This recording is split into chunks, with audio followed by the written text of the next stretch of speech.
নমস্কার বন্ধুরা, চলে এসেছি আজকের আরও একটা দুপুরের না রাতের মেনু ভিডিও নিয়ে। তো কি কি আছে আমার দেখাও একবার। এখন রাতে স্পেশাল হচ্ছে মটন কষা। হ্যাঁ,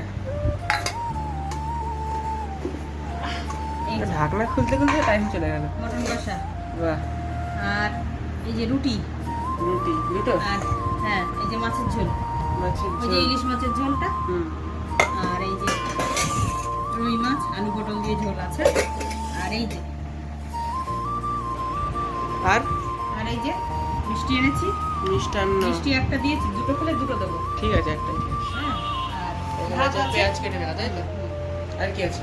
এই তো ভাত আছে, ভাত তাহলে বাড়ো বাড়ো তো। এই যে পেঁয়াজ দিয়ে দিলাম। হুম, এই যে তোমার রুটি চলে আসছে, দুটো রুটি এখন করেছি আর পরে করবো। ঠিক আছে। আসলে রাতে রুটি করবো আবার, বুঝেছিস? কারণ গরম গরম। করলে ঠান্ডা হয়ে যাবে। কি দরকার, এই বাটিতে ইয়ে তুলেছিলাম মাংস হ্যাঁ, তুলেছি। থালা দেবো, থালার দিকে ফোকাস করছিলাম আর। না থালায় তো কি দেবা এখন? মাংস দিচ্ছি তাই তো? আলু, মাংস আর রসুন চলে এসেছে। দেবো।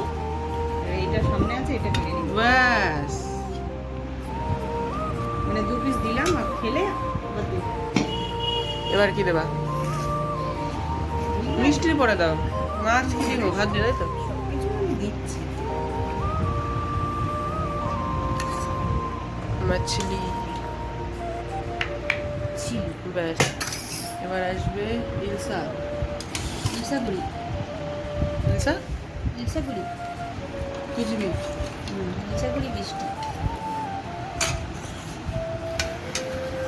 রেডি? রেডি। ভাত দেবো সাইডে, দাও দিদা।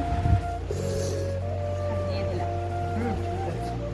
খাবো তো সেই হাত দিয়ে সরতে। ব্যাস। না, তো গাইস, এই যে দুপুরের বলতে তো অভ্যাস হয়েছে, রাতের মেনু রেডি। মাটন কষা, রুই মাছ কষা, এই রুই মাছের ঝোল, এটা মাঝখানে চলে এসছে। আর এখানে ইলিশ, এটা কি যেন বলে? মিষ্টি মালাই আরে হ্যাঁ, নামটা ভুলে যাচ্ছি। রুটি, ভাত, একদম ফুল চর্বি রুটি, একদম কার্বোহাইড্রেট ওয়ালা খাবার। তো ভিডিওটা কেমন লাগলো বলো। দুটো রুটি খাবো, এক মুঠো ভাত, বুঝলে? তো বন্ধুরা, ভিডিওটা এটুকুই। ভালো লাগলে লাইক কমেন্ট শেয়ার করবেন। টাটা।